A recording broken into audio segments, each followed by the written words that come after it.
Welcome to the Enlighten Up podcast, where I am going to take you into a deep exploration of what it means to exist in this current reality.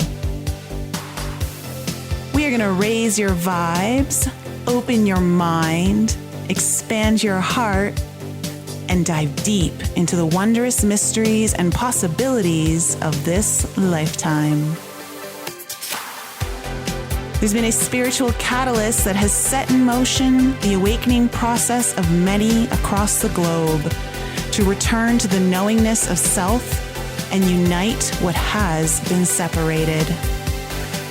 Together, we're going to bring light into that darkness. We're going to remember the joy of living.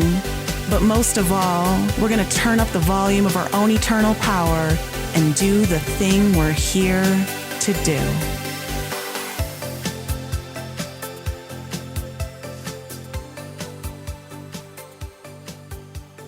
Hey everyone, welcome back to the Enlighten Up podcast. Today I am beyond thrilled to share with you a brand new guest who happens to be a very dear friend of mine as well, but she is doing something so cool. She is absolutely revolutionizing the writing space. And today I'm going to tell you exactly how she's doing that, but we're also going to dive very deeply into the healing process behind writing because Ana Del Valle is an award-winning novelist. She's an AI certified book coach, and she's an ex-Silicon Valley girl on a mission to revolutionize storytelling, not just as an art, but as a powerful tool for healing and mental well-being. She is the creator of the Novelist Studio, and she helps writers organize their ideas faster so that they can get to drafting and publishing much quicker. But as many do find out in their journey with Ana, the real magic is in what happens along the way. So today we're going to talk about the healing process behind writing, the processing of emotions, how it transforms your life. I know I personally have experienced the same with writing my book. But Ana, hello girl, how are you doing today? Oh my God, I'm so excited to be here. I'm just gonna love to talk about this topic with you because you're such a leader in the whole healing space. And I love how we're talking about these two things together because I think that they can be so impactful for anyone on a healing journey. I know. And I'm so excited because you have you have written several books that have won awards, and you're fiction, right? You write fiction? Yes, Okay. yes.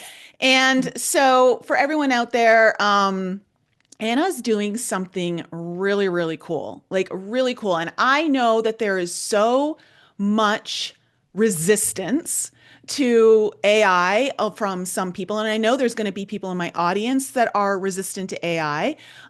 Me personally, I am not at all because I have seen and worked with the amazing results that AI can do for your life, transform your business, transform so much. But for you, I think we need to definitely jump into that section. But before we do, I want you to just share with the audience where your love from writing comes from and like, how did you get here? Yeah, thank you. Thank you for that, Nicole. So I've been writing since I was a little girl, like most writers. I've always been making stories. I really believe that everybody's got a story in them and a book in them. I think what happened for me was that I had a very supportive father who was like, "Oh, you're a great writer. You're a great writer." Well, our parents always think that we're great at everything. And that's sort of what got me started on this path. And I went to school and I got a creative writing degree. And I then just ended up doing something else in my life. I ended up going into technology, and I have a very broad and deep career in technology.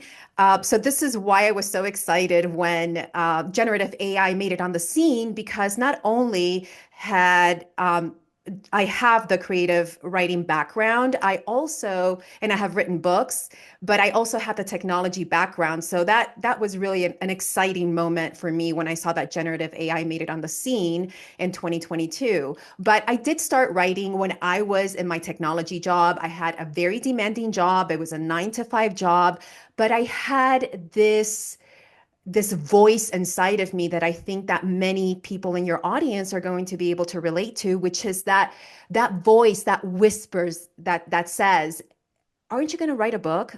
Didn't you want to be a writer? Didn't you want to do this? How do you can't let this 9 to 5 just kind of pull you away from this thing that you want to do, right? So that's what I did. I wrote my books while I was working this 9 to 5 before generative AI made it on the scene. Okay. And Hmm. so, like, I think this is actually a really cool example of how our purpose and big life journey has got so many twists and turns, and what Hmm. seems like perhaps random events or things that feel like maybe we're going off track are absolutely crucial points of developing you to get you to where you're going to need to be. So for instance, like you getting into the tech space after doing all of this training and energy input into creative writing, it is actually like super beneficial to where you're truly meant to thrive in your profession. Hmm. You Yeah, know, like, yeah, yeah. And I got to tell you what, I think like what you're talking about is that we can never connect the dots while we're going through the journey. We can yeah. only connect the dots when we look back and we're like, "Oh my gosh." So that's why all this was happening. I know it's crazy when I look back on my life, like there's certain things that are so important that I did in my past that at the time felt like I was just maybe throwing spaghetti at the wall, but later in life I realized, "Oh, that was so important. I actually need that right now and I didn't realize and it's coming into play for this." And so like it's so easy for us to diminish certain things that maybe we've done or we felt like we're completely off our path, but they really weren't. Everything that we're doing is somehow going to play a role in expanding who we are, bringing opportunities onto our path, and giving us this opportunity to truly expand beyond what we thought we were originally supposed to do. And I think that's where it is. We have such a limited idea or concept of who we are and what we're capable of and maybe why we're here, when it comes to our purpose. And so much of that starts to unfold as we step forward on our path. And I think this is interesting. And I think this is going to be something that comes up through our discussion. So many people feel this pull within them to write. I know I certainly did, and I ended up writing a book. I still have things I want to write about. I think one of the reasons why people don't is because maybe they're waiting for clarity or they're waiting for, I don't know, something to inspire them or what it maybe it's they think they don't have enough time. For you, what do you think is the reason why someone should, if they have this inclination to start their book, why should they be writing it now and not waiting? You touched on a few things there that I think are so important for aspiring writers. And it's this whole thing of waiting until you have the answer, waiting until you have clarity. And I think what happens is that, and I see this happening with a lot of aspiring writers, they fall into this umbrella without even knowing of creative anxiety, right? And I see this. I have writers that I work with that are just incredible, incredible literary writers, right? I have a broad spectrum of writers that I work with. I mean, you can be like a rom-com writer and entertain people, right? There's a bunch of different writers. But this particular person, she's just an absolute amazing writer. And what I see that happens is that she doesn't finish or she doesn't continue on her journey the way that she's supposed to because she wants more clarity, right? Like you mentioned, she wants to know what the next steps are. But here's the deal. When you are an artist, you're going to experience creative anxiety. There is no going around that, right? And creative anxiety shows up in two different ways.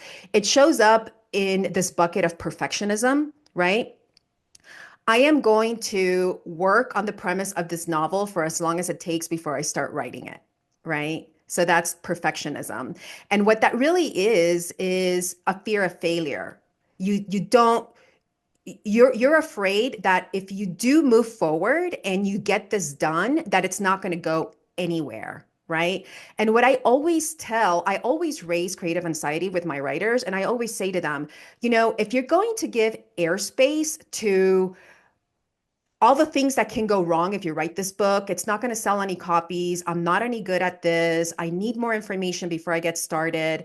All of that, right? You I'm going to be have so to. judged for what I write. Yes, self-doubt. I'm going to be so judged. My first draft is going to really suck. And if I was really a good writer, my first draft would be really good. And the deal is that what that is just fear of failure, right? Fear of failure, like we talked about. So you have to give airtime to the positive thoughts too. What if this works? What if you have one of the greatest novels that's going to entertain somebody that needs to hear your message? What if what you have to write about here is actually going to create a movement, right? Because, and I'll end with this, Nicole, before we continue on to the next topic. There's really two reasons why people write that I have discovered, right? Besides just the creative fulfillment that you feel when you're able to express your innermost thoughts in a very creative and artistic way, right? People write for primarily two reasons. They have a message that they want to impart with the world, right? They want to create a movement, they want to raise awareness for something, or they write because they're looking for healing. They went through something impactful in their life, and now they want to write about it as part of both the healing process and to be able to help others or entertain. And I mean, okay, there's two things I want to say. One, if you're writing for one, you'll discover you're also writing for the other. You just didn't realize it. Because I was first writing for like wanting to get my message out, thinking that it was going to be very helpful and healing to other people. And then for me writing it, I realized, oh my God, this is healing me at levels I didn't even know I was like capable of. Like I didn't even know that that was still there. And the other thing is that for all of you out there, if you're stuck in perfectionism, perfectionism is where creativity and joy go to die. Okay. Like A that hundred is where it percent. dies. So if you're really like focusing on perfectionism, one of the best pieces of advice, that I got when I started writing my book was just write. Just write. Doesn't matter where you start. It doesn't matter if you think you're starting at the beginning. Doesn't matter if you think you're starting in the middle or the end. Just write. Just start writing and let it flow. And don't edit while you write. Yes, that's good advice. Don't edit while you write. So, okay,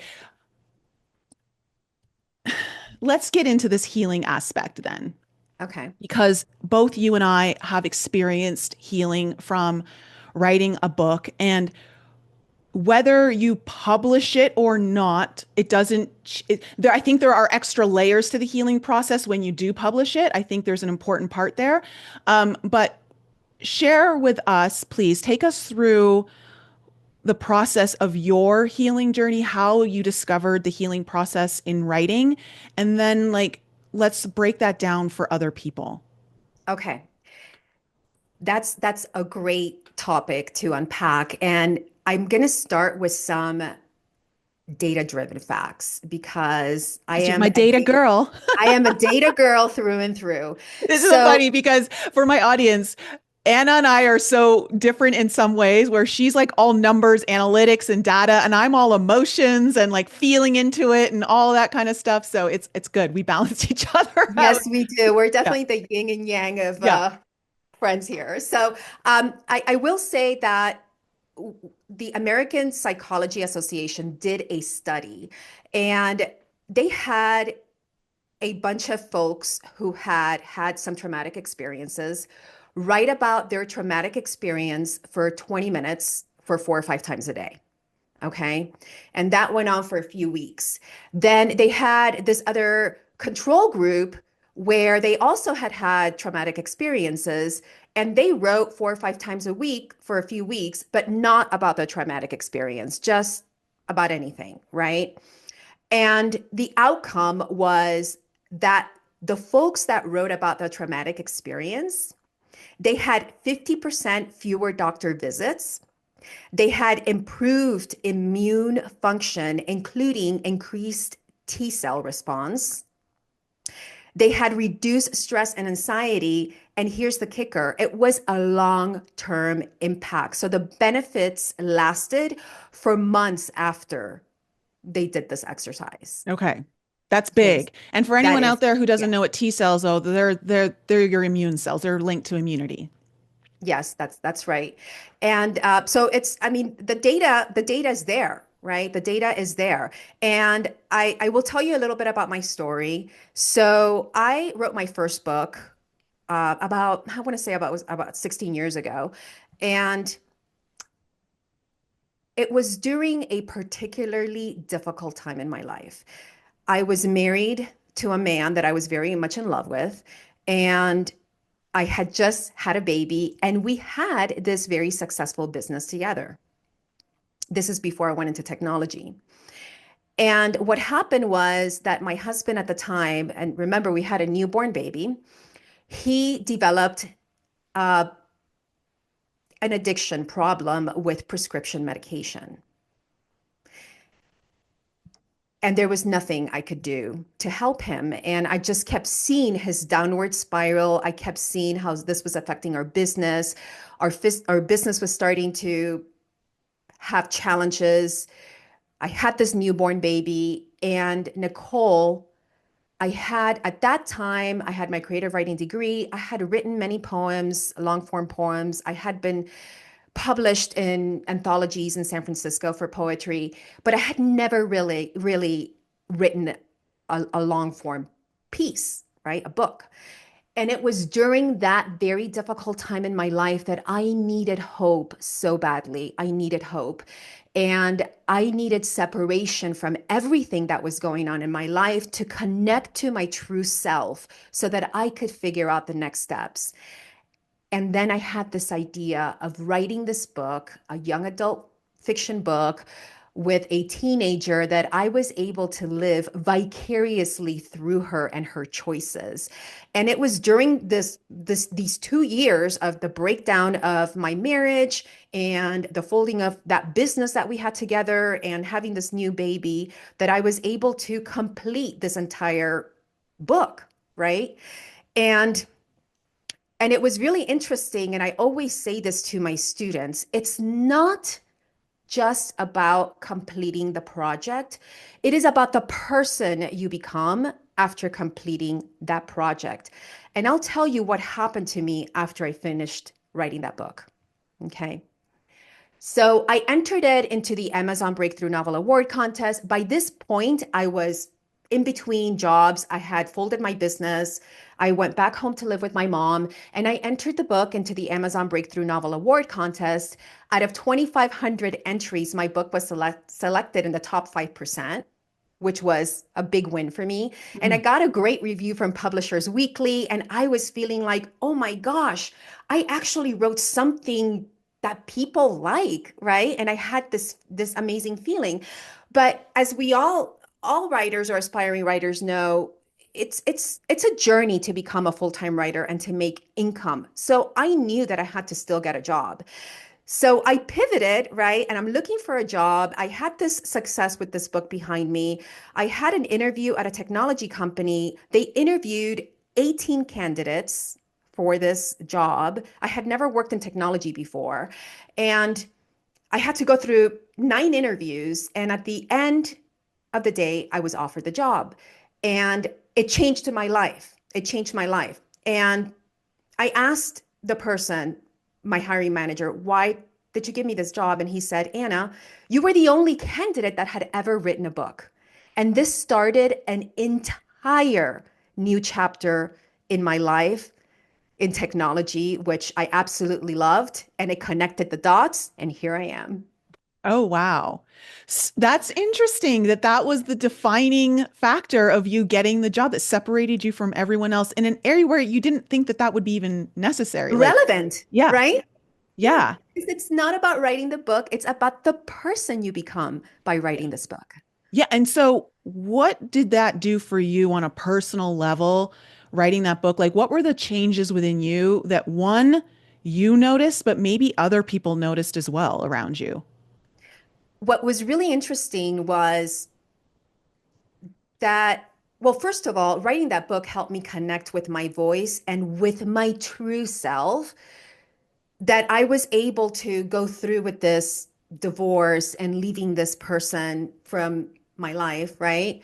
That we had been so close together. And I think that when you're with someone, even if it's going well, if it's not going well, you are connected to that person and it's hard to lose your voice, right? So for me, it was a really, really important exercise in connecting with my true self to find courage to do the things that I needed to do in my life.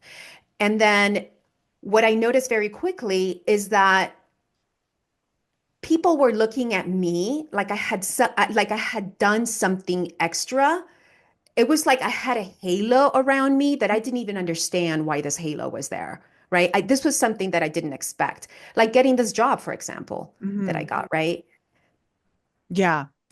You know, it was interesting because, the writing process is so special.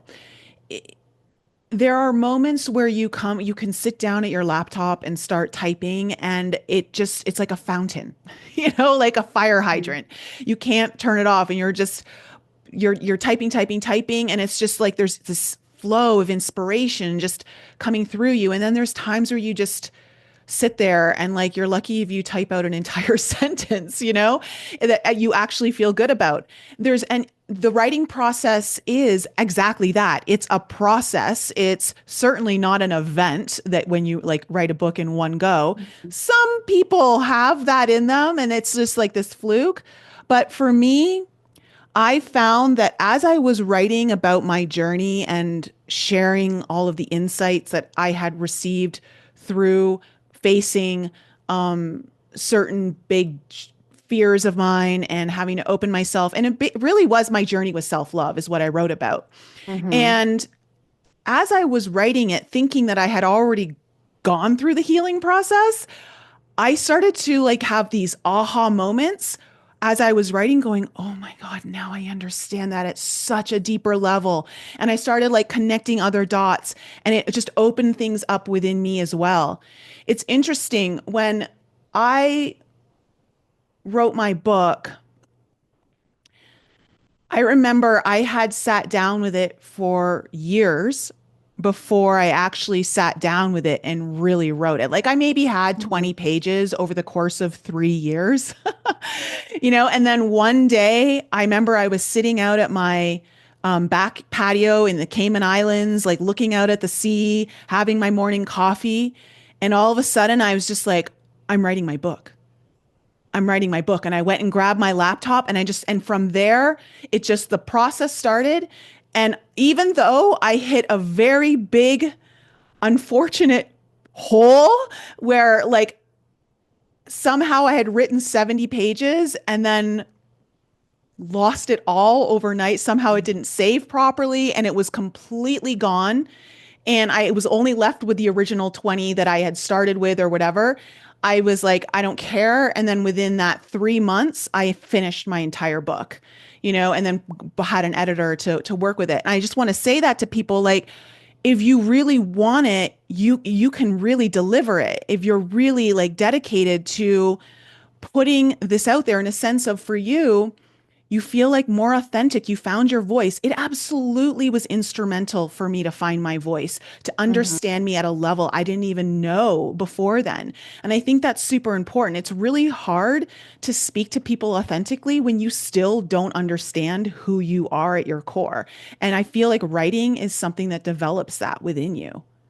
100%. And I think that even when you become a writer and you have a couple of books behind you, I think a lot of people still struggle with accepting what they are because being a writer is this very personal thing that you're doing. And it just it's really hard to translate that this is actually something very important and it's a life-changing vision. Not everybody can write a book, right?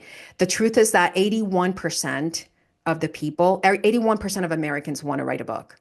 They want to write a book. 97% of people that start writing a book, they don't finish writing a book. Those numbers are very big.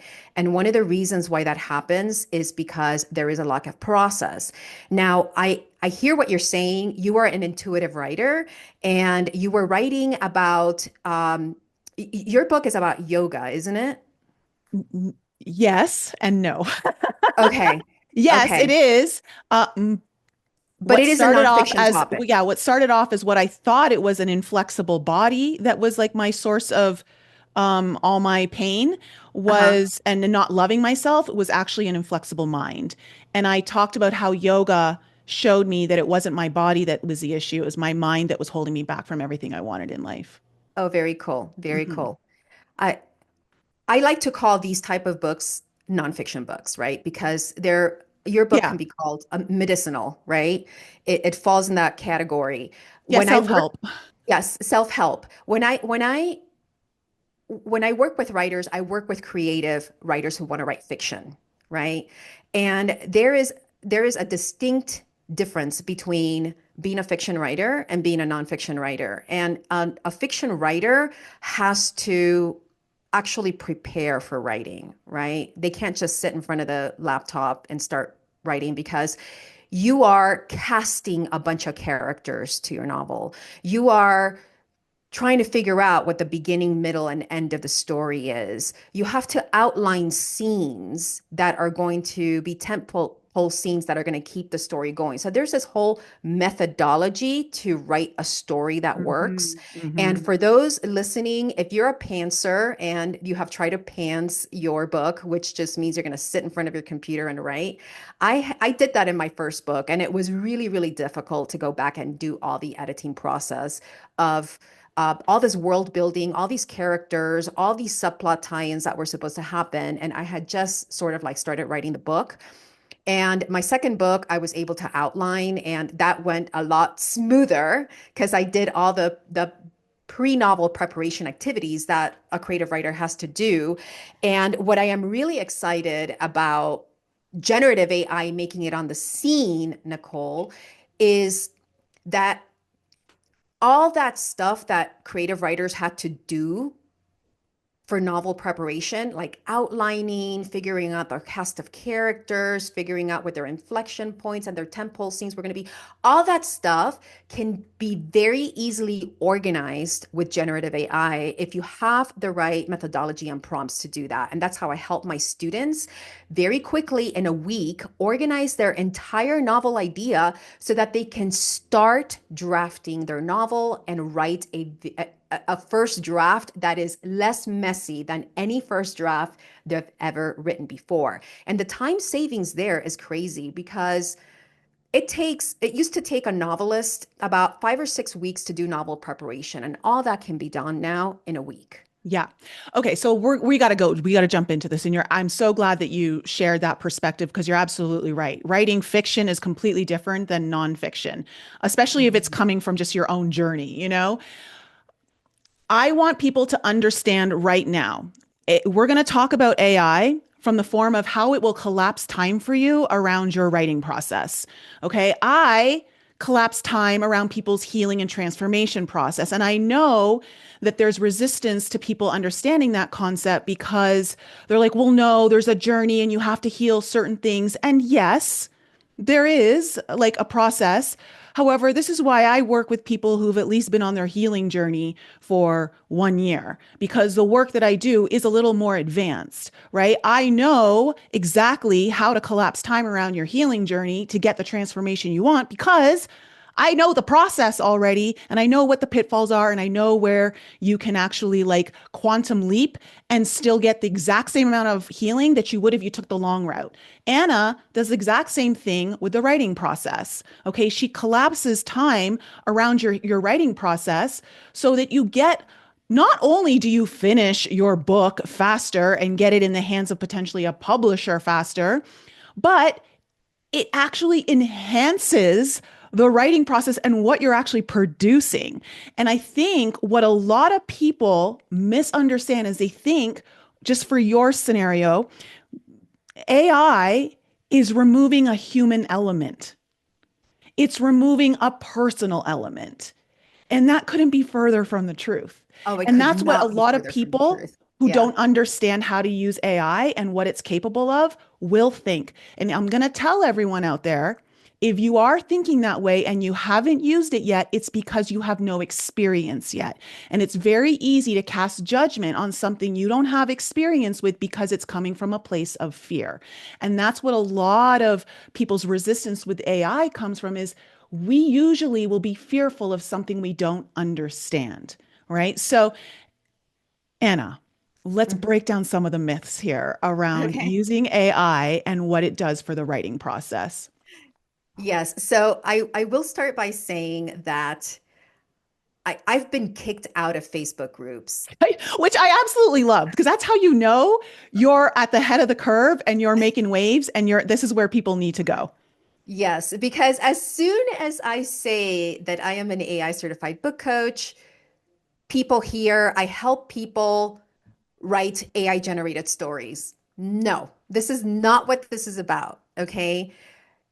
Every time people hear AI and writing, they think, oh, this person's going to press a button and an entire novel is going to be written and they have no merit. That is not how we're using this tool. No. Okay. We are using this tool to really unearth all the great ideas that you have in your head. All the ideas are very abstract. And if you have a tool that's going to help you reason it out to get to resolution quicker and amplify your idea, it's actually making you be more creative, right? More creative. And why wouldn't you use that tool? And then you have to still sit down and write the book. The AI is not going to write it for you.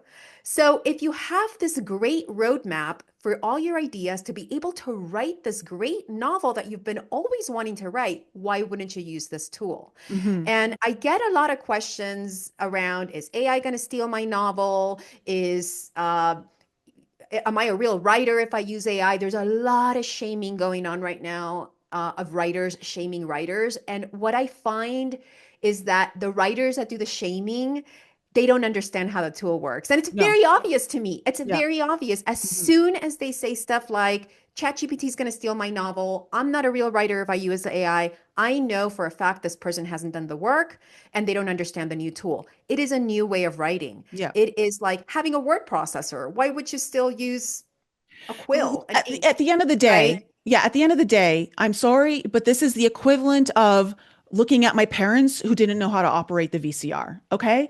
Like it's just an advanced version of that. And if you don't understand, I remember thinking as a kid, how do you not know how to use the VCR? Like this is so basic, right? And I remember thinking, I will never become a version down the road of my parents who didn't like understand how to use the VCR. And that's what I think is the equivalent of people who are resistant to using AI. It's because it's beyond your learning processes of what you grew up with, right? Kids these days are having no issues with it because it's part of their growth period. They know how to enter into it. They know how to use it in ways that, people like our age would need a little more time understanding. And it's because we have to break down all these learning processes that we're so used to and the beliefs around it. And so I think that the reason why people shame other people is because they have such a huge identity wrapped up in who they are and what they think IA is going to steal from them that they don't understand that AI is actually something that can help you evolve. We are in a time where literally time is speeding up so fast and AI is part of that. And it's like if you don't know how to handle the speeding up of time, it's probably because you're not allowing yourself to be part of this newer world, so to speak, because you're still stuck in the beliefs of the old world. 100%, 100%. And I want to talk about what AI is for writers and creative writers. It's a strategy. It's a strategy for your business Yeah. because writing a book is not just about the artistic part of writing a book and the healing journey, but it's also you want to get this book published and you want to be able to have a readership. Now, a lot of people just want to write and leave a legacy. There's a lot of writers that I work with that just want to write a memoir and it's for their family, and that's fine. But if you really are looking to start a new chapter in your life and Write that book that's been in your heart and you know it's a damn good one. Why wouldn't you have the best strategy that we have at our fingertips in order to organize your ideas quicker and get to market faster? It's a Yeah. strategy. Yeah. Yeah. And if you're not using it, other people are, know that, and you're going to be left behind, which maybe might be okay for some people, But I Yeah. mean, like if this is about adapting, right? It's Mhm. about adapting. And so we don't want to just tell you guys that it works. We want to kind of show you. So before we show you how it actually works, break down a little bit further how can you just talk to some of the like aha moments that the writers that you're working with have had once they've seen what you're doing and how like it's so not what people think it is? Yeah. First of all, the writers that I work with have been AI curious. I like to call it that Yeah. way because they know there's something here. And what I have noticed is that when people have an open mind and they want to learn more, those are the people that actually get out of their comfort zone and change their lives. Right. So, what the writers that I work with, I have a number of writers that have had an idea that they have been wanting to develop for years, right? For years. And they didn't know how to get started. And when I started working with them, I had them use the AI tools that I have built in order to flesh out their ideas.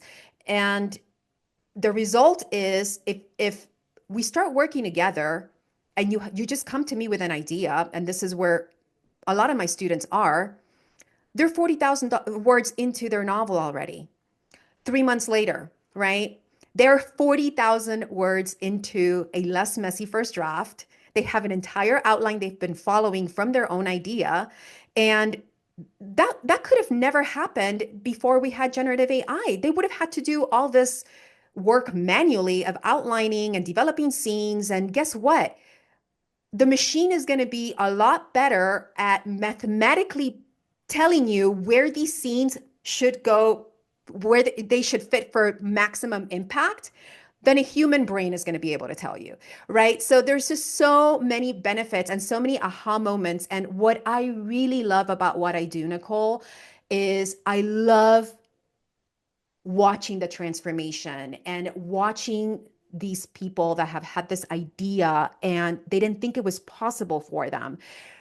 And here it is. Because the fact of the matter is that writing is a big project. Writing a creative work like a creative novel is a big project. And we all have 9 to 5s, or we have to care for children or aging parents, or life happens, right? Fun things happen.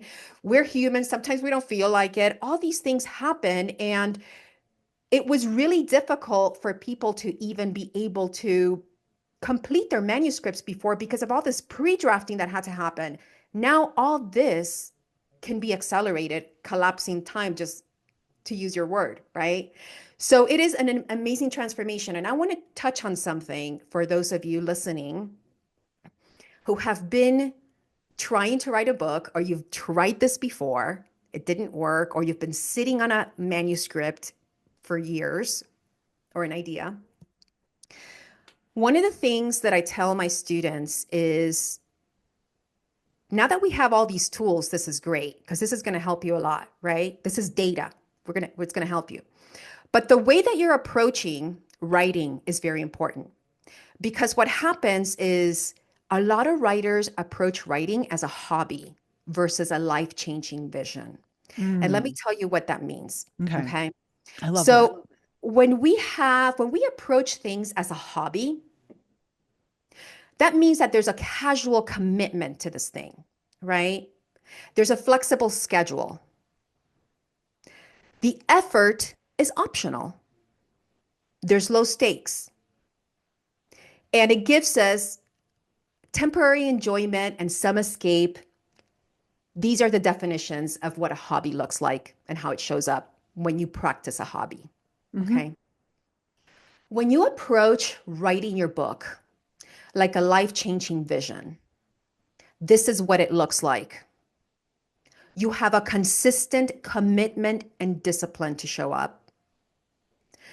It requires high effort and it is milestone oriented. You got to hit some goals. It gives you deep fulfillment, and it is a purpose driven thing that you're doing. And what happens is when I explain this to my writers, a lot of them, because they have 9 to 5s and they're thinking, oh, this is never going to, at least at first, it's not going to pay for my mortgage, right?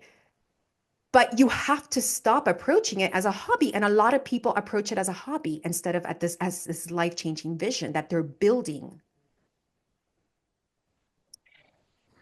I will say there's so much truth in that, and it's maybe hard for some people to understand how that can even be possible. But writing my book was the precursor to starting my entire business that I own right now. Wow. And all of the fundamentals that are in my book are the absolute pillars that I built my entire business on and my healing processes around.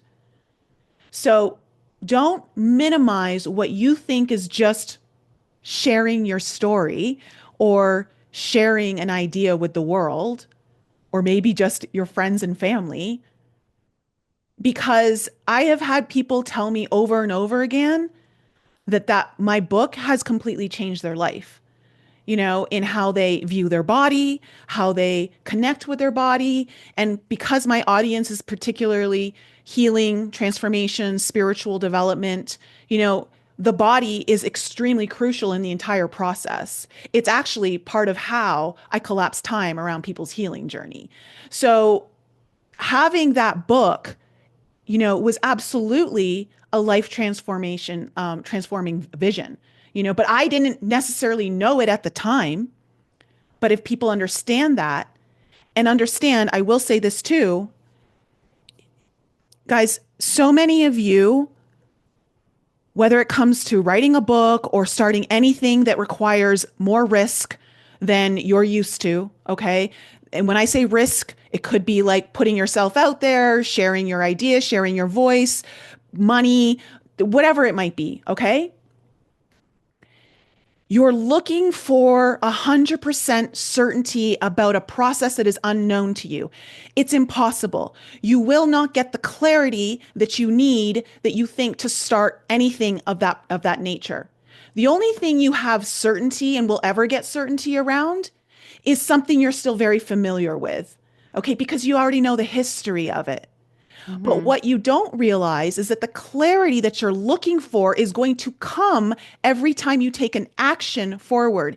It comes through the process of putting yourself one step forward and then another step forward. That's how you get clarity. Clarity comes with something you're familiar with. It does not just come like some thing that into your mind where like the whole map is laid out for you. That's why people choose a path that so many other people have taken for their life as their path, because there's an unknown outcome. It's safe, but it's not necessarily what you really want. And what you really want is your own unique path. So you've got to be willing to figure it out as you go and adapt as you go. It's much more rewarding. It's much more enjoyable. It has way more excitement attached to it. But that idea of clarity is something that everyone has to understand. It will never come if you just stay where you are, because that You path have is to take unknown to you. action. Yeah, Yeah. you 100% have to take action. Okay, Nicole, I have to tell you a story that I don't usually share because I'm a numbers girl, right? But I have to share the story with your audience because I think, well, first of all, I think that you will find it very interesting and I think that your audience will resonate with this. And going back to, it's about the person you become when you write the book, right? As you know, I have been a skeptic most of my life, but I have to tell you, there is something magical about words that I still don't understand how it works, and about the words that we write, about the words that we tell ourselves. And I still don't understand how this happens, but it is 100% true. And I want to tell you about my second book that I wrote, Push, Tumble, and Fall, and why I wrote that book and what happened. So when I first started writing that book, I was going through a breakup with this man that I thought I would never be able to be with him. He was somebody that I had met a long time ago at work. And the first time I ever saw him, I was like, oh my God, that guy is my husband. I'm definitely going to marry this guy. But he was already married, right? He was already married. He lived in a different state. And I had this very personal crush on this guy, a very personal crush. And I wrote this book, Push, Tumble, and Fall, and I based that entire book on this feeling, this very strong feeling and desire of love that I had for this person that was an impossible for me. They were impossible. Okay. Not only did they live 3,000 miles away from me, they were like in a 20 plus year marriage. Okay. I wasn't even in his radar. Okay. Not even his radar. So I took all this love, and this is what I talk about the healing process, right? I took all this love and passion that I had for this person and I turned it into this fictional book. And the last chapter I wrote in that book, that person, even though that they were married, because and it was a lot of how I really felt, right? The protagonist was in love with a guy that she could never have. This is what this book that I wrote was about. Mm-hmm. And at the end of my novel, they get together. This man comes to her and he leaves everything behind and he gives her this wedding ring that, it's I specifically designed this wedding ring with for it to be a star with certain diamonds, etc. And I hadn't heard from this person in almost 3 years. They didn't even know I had written this book. Okay. We had just been work friends. And I got an email from him 3 months after I had finished this book. And it took me about 2.5 years to write. And that was the beginning of our relationship. He was wondering what was going on with me and what was my situation. And I couldn't even believe it. We were living in different states. This person, their marriage was starting to fall apart, something that I wasn't even privy to. And it happened. Like, I feel like I conjured him. I conjured him through writing this book. And now we've been married and together for 7 years and we're as happy as can be. But when I tell that story to people, it's like I even have a hard time believing it, right? Because I'm such a skeptic. So maybe you can shed some light on what happened there, Nicole. Oh, What happened? yeah, I love this. And my audience absolutely loves this shit because I mean, like we live for this stuff because it's so true. Okay, so what I believe happened here was there's a couple things. One is that I think that both you and your husband right now were destined to come together. However, I believe that that was potentially hinging on you fulfilling a contract with your own writer's self, okay? The author within you, okay, to express it. Now, let's just say maybe none of that is true. Okay, none of that is true. I know that was so much emotion behind, and it was pure. It was pure. It Yes. wasn't like you were trying to, cast negativity on his current, like on his marriage or anything like that. You were just speaking from the pure love that you felt. This is what you did is very similar to what I would call a continuous meditation on manifestation. So, meditation is an art form that can happen in a variety of different ways. It does not mean you're sitting cross-legged on a cushion on the floor or like I mean it can be that, but it's not only that. And every time you sat down to write, you were going into, unbeknownst to you, a meditation to manifest a reality that you wanted. But Wow. here's the beautiful thing of why I believe it was more effective than if you had purposely gone and done that. Like knowing that that's what you were doing, Hmm. you had no attachment to the outcome of thinking that the book was going to do that for you. And No so the attachment. Yeah. lack of attachment to the outcome is what left things much wider open for you. Can you share with my audience, though, the piece de resistance about the ring? Yeah, well, in the book, and I have to say that I agree with you. I was doing it more as a healing for myself, Yes. right? Like And it, that's why because it was so geared towards you and helping you and healing yourself, the intentions were all so pure. hmm. And that's what people have to Yes. understand. That's a really vital component to the success of why this manifested the way it did. Yes, I think that's so true because when I was sitting down and writing, I was in so much distress and despair, knowing that somebody else knowing that my person that I knew that I was supposed to be with, like just because I felt it in my bones, was never going to be my person, right? And I wrote this book as a form of an alternate ending, right? Like, oh, this is gonna feel it's gonna feel so good because, like if he would realize this and then he would just pick up the phone and this is what it would look like. It was there's so much emotion and I never thought in a million years, right? I never thought that this would actually happen. Although I felt very, very strong about my feeling that I was feeling, right? And this is why I had to write the book.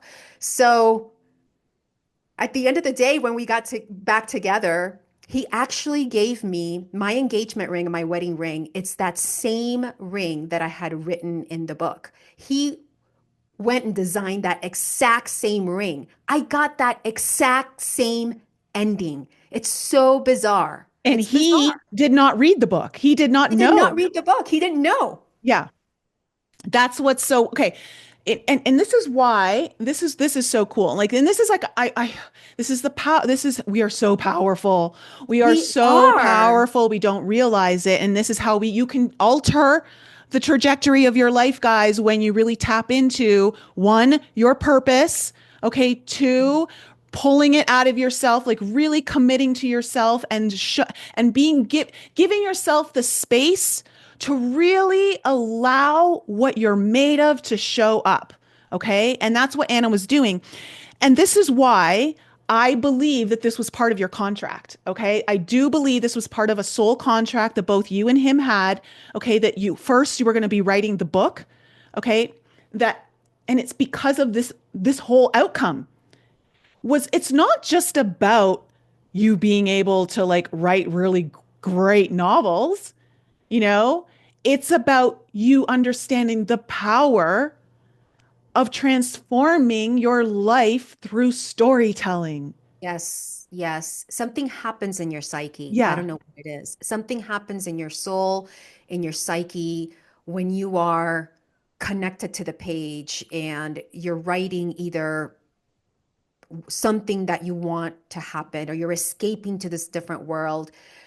I love what you said, Nicole, because I didn't even know that that's what I was doing. And this is why I love our friendship because we're like the yin and yang, right? I'm Yeah. like data girl. Data numbers, no, show me the numbers, right? Yeah. And you're like, well, there's a little bit more than just numbers, okay?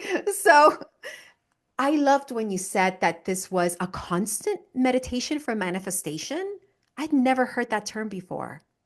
That's This all is it was. Yeah. It's like exactly what it meditation. was. I meditate and it's not like I'm purposely thinking but I know I'm doing it when I go for my runs, you know, Uh-huh. I tend to, especially when I'm listening to really high vibe music, like what basically anything that excites me, gets me amped up, you know, it's basically the reason why this is important. I'm not listening necessarily to meditative music, guys, when I'm running. I'm not saying that. I'm listening to something fun. I'm something that's getting me up. It makes my cells smile. Okay. You want your cells to smile. This is one of the fastest ways to move energy, which is almost the equivalent of laughter. This is why laughter is such a healing component. It's why like comedy can be very healing for people. But what I do is when I'm running, all of a sudden I like get into this vibe and I start thinking about things. And all of a sudden, like all these ideas start coming and like where I had creative blocks, they just open up like, okay, this is what you have to do. Or like I see something, I get a vision and I'm like, oh, okay. And like things just like drop right in. So you become this open vessel for way more possibility than you would have had you not been in that state. And so all you're doing when you go into that writing state is you're entering into you're becoming a much more open vessel, and you're activating and interacting with a higher level of energy that is able to move things faster. And it's like you're Mhm. adding rocket fuel to your engine of manifestation. Wow. Yeah. I mean, I have to tell you that I've always been like, what should I write? I mean, I'm coming up with a new novel this year that Yeah. I'm almost done with it. But I have to tell you that a lot of times I've been thinking about what else do I want in my life? What's my next novel going to be, right? Because of that experience that I had. And I have to say that this is why I am so excited about generative AI making it on the scene and really democratizing storytelling for more people than we have ever been able to before, because a lot of those people that were busy or life happens and all of that, now they can collapse time and really get to drafting faster by organizing all their ideas with generative AI. And I feel that, and this is just sort of like a maybe like a premonition between you and I, if more people can organize their ideas and write the books that have always been in the heart, and some of them are going to do it for healing purposes, some of them are going to do it because they want to raise awareness, create a movement on something that they really believe in, right? Mhm. What's going to happen to our world 10 years from now, right? Like, is there going to be like a mass healing through Oh, storytelling? girl, I'm going to tell you right now. Yes. Yes. Oh my God. And that's what I love where this conversation is taking No, no, us. It's so totally, great. 100%. Because, like, and this is why, and we're going to show you guys how she uses AI to like collapse time around the writing process without taking away your human element, your personal element, without writing the book for you or writing like whatever. Okay, she's going to show you how to do that in just a moment. But I absolutely see this is and okay, this is where I'm going to go a little like into my astrology, which I know you're like, oh, like you don't really know that, but you're interested in how, because I've Yes. explained certain things. You're like, yeah, that's actually really true. I'm astrology Yeah, curious. you're astrology curious. So with Pluto in Aquarius right now, you can absolutely bet that we are going to see advancements in technology, which includes AI. Okay. To what does Pluto represent, people? It represents the death and rebirth process. It represents transformation. It represents going into the shadows of yourself, unearthing what is hidden, transforming it, bringing it into the light, and allowing it to be completely renewed and healed. Okay, so imagine you're now in the sign of Aquarius, which is all about technology, AI, advancements, progressive future visions, all of that. And you're now melding those two things together. I absolutely see that we are going to see healing technology come out like we've never seen before. But also remember what we're saying here. You're going to see it in ways you wouldn't, it's going to be indirect healing, okay, through certain applications that you would never expect. AI is actually helping me understand my own healing process at a much faster rate and in a deeper way than I think you guys maybe even understand. It's like AI is helping me understand myself. Sometimes I've been doing this for like 25 plus years. Okay. You can get lost in the weeds of your own shit, so to speak. Okay. And I don't 100%. think my shit like is bad. Like, I mean, it's good stuff. It's good shit. Right. But I'm like, I can get lost and I can get kind of like I'm so in my world, I can't pull myself out sometimes. The AI is helping me extract things that I'm like so in and I can't see in the moment. Right? I'm like, oh yeah, that's right. How did I not see that? And like for me, it's like so beneficial because it's helping me. It's actually, I've been using AI to help me define the healing process that I use at my retreat, that I use with my one-on-ones, that I use when I work with people coaching like on like through Zoom, like remotely. Okay. Like it's on incredible. And it's not that it's doing it for me. It's helping unlock things that I just couldn't see because I'm too in my own world. And not only that, I will add to that, Nicole, that you using AI, it's like having 100 brains giving you different perspectives of things, and then you get to apply your subject matter expertise lens on top of all this data that you wouldn't have had before, right? So the value extraction that you get for your customers, right? And this is what I try to tell my students too, right? For your, I don't know if you call them customers or students, but Clients. okay. So the value extraction that you get because you are somebody that uses AI and you understand this tool is going to be so much more robust than any other healer in the space that wouldn't use these tools, right? Because it is about having more data that you can apply your subject matter expertise on top, Yeah. Yeah. right? I'm already like I can't even keep up with what I want to deliver to like my audience, to whoever's interested in like transforming healing faster, whether you're an actual healer yourself and you want to learn faster methods or how to like override certain things, how to collapse time around the healing process, or you're just someone who wants to like do it for your own personal journey. Like I'm getting so many ideas because AI is helping me think differently. I have Exactly. never thought this way before. And it's like, it's amazing. And does AI have some negative like problems down the road? Yeah, probably. You can see that happening. So does everything else that we've interacted with. Everything Yeah. has a positive and negative effect. If we choose to focus on certain things, guess what? You're going to have experiences where you're interacting with those negative things. But if you choose to focus on the positive things, you're much more going to have a higher rate of experience with that positivity because of what you're choosing to engage with. And it's called quantum entanglement. What you focus on, that wave of energy that you're focusing on of all potentials and possibilities, when you view it, when you are the observer, you collapse it into a particle, into a reality. So if you are projecting a certain energy of positivity onto it, guess what you're going to collapse your reality into? This is why they say in quantum physics, if you are the observer and you're observing something, it exists. If you are not observing it, it doesn't exist. And that's why you have to understand you are in total control of how your reality shapes itself. It's where are you putting your energy into? So if you want AI and you're fearful of it and you keep projecting fear on it, guess what your experiences are probably going to amount to? It's not rocket science. It's pretty simple. Hmm. And Yeah, it's you and I about are not choosing that. And so many other people aren't no. choosing that. And that's why they're benefiting from it. Right, right. And I will say that when you say it's a new way. It is a new way of working. It's a Yeah. new way of approaching a problem. It's a new way of approaching gathering information. It's a new way of organizing ideas. It's a new way to brainstorm. It's just a new way. That's all it is. Hmm. It's a Hmm. new way. Yeah. Okay, Okay. Show so the audience. Let's show the all right. audience. Yeah. Okay, so we're going to do a little demo to show how you can develop scenes for your novel. So I'm going to tell you about this novel. This is my demo novel. It's called Wings of Desire. Okay. And this is a psychological thriller, and it is about a woman named Lila Carson, and she lives in this wealthy lakeside suburb.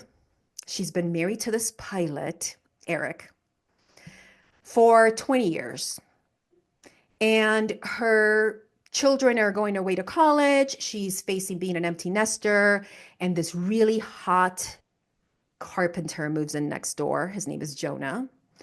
And she starts really considering having an affair with this guy, right? And it's going to completely dismantle her whole life. So It is a psychological thriller based on an affair. And the subplot tie-in here is that there is a neighbor, Marianne Thompson, who really wants to bring the main character down. She's very jealous of this woman, and she has a whole set of secrets herself that will be unveiled through the novel. Okay. So let's say that this was the idea that I had for a novel, and psychological thrillers sell really well if you're considering what genre you want to write in. Hmm. And I want to use AI to help me develop the first scene that I want to write. Okay. So I have already trained my AI, and I'm going to go ahead and share my screen here. Yeah, please do. Okay. Can you see my screen? Yeah. Okay. So here's my demo for Wings of Desire. This is ChatGPT. I've already set up my ChatGPT, and I have told ChatGPT everything that you guys know, right? It knows about my novel so that it can help me develop all my scenes and my outline so that I can write to that outline. I'm going to go over here and I'm going to prompt ChatGPT with, hey, help me write the scene. Describe a moment that introduces the protagonist, Lila Carson, Mhm. and their current life.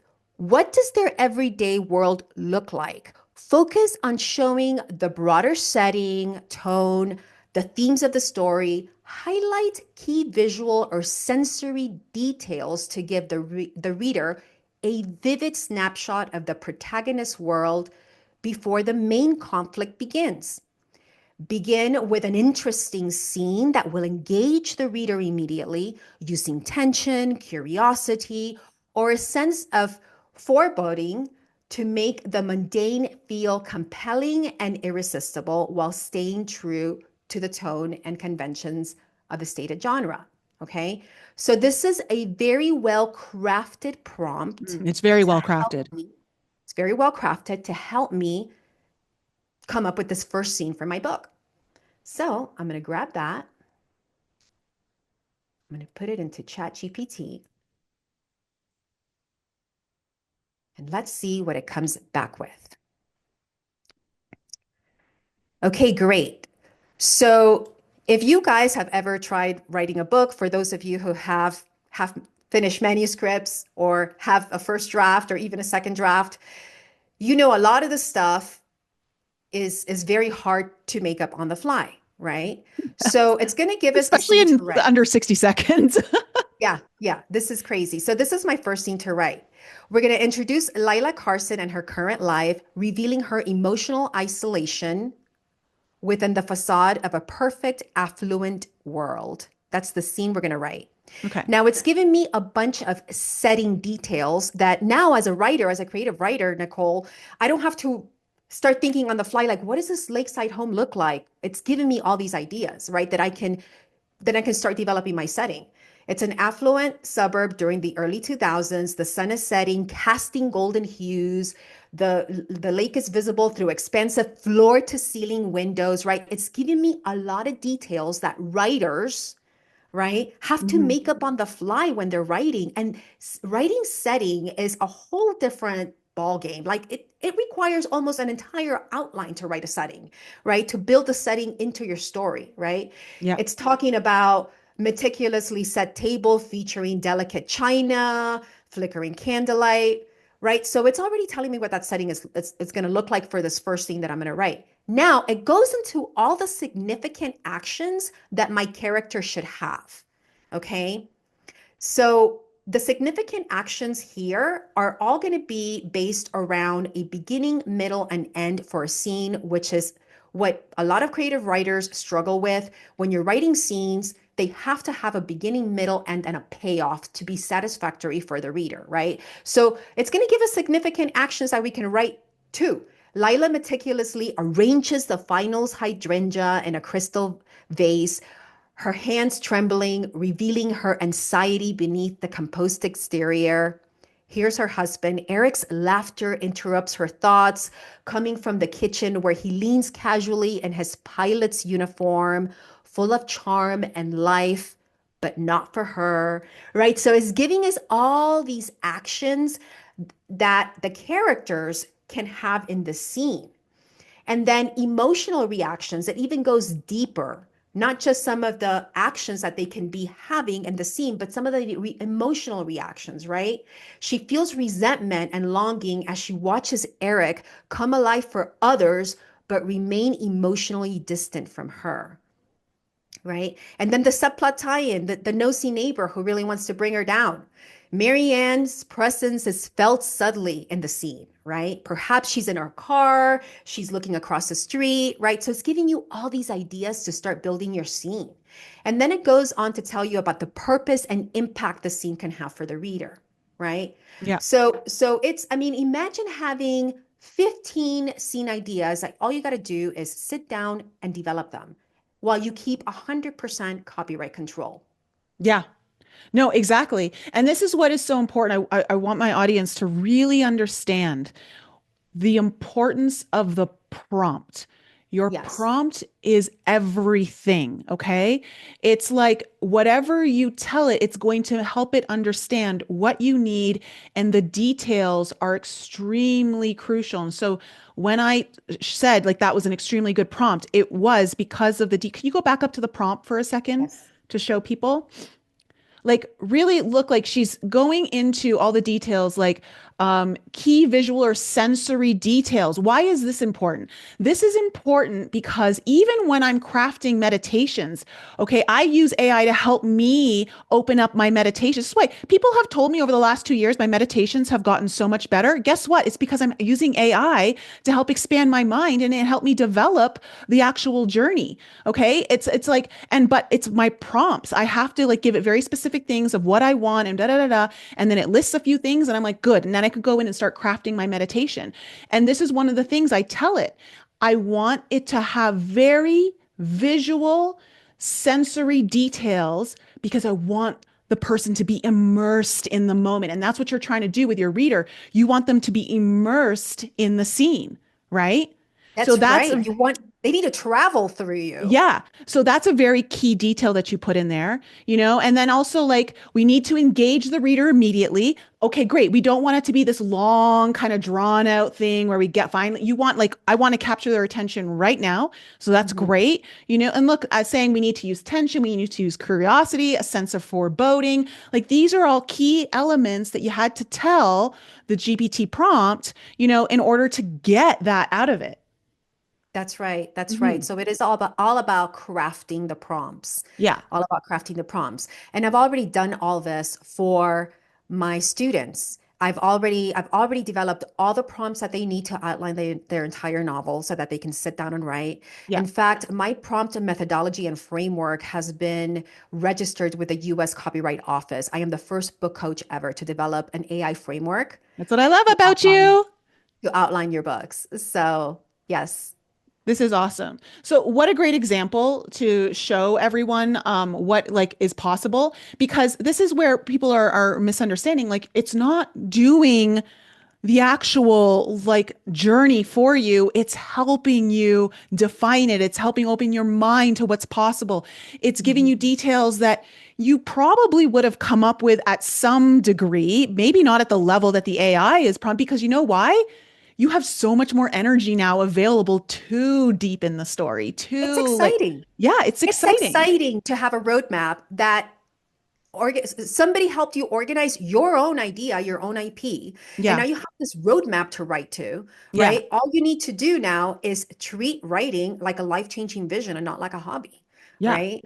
yeah. And then just go write your book. We And are I want to say entering. this to anyone out there because I know you work do you work with even nonfiction writers at all, or are you specifically working with fiction writers? Right now, I'm just working with creative fiction writers. Okay.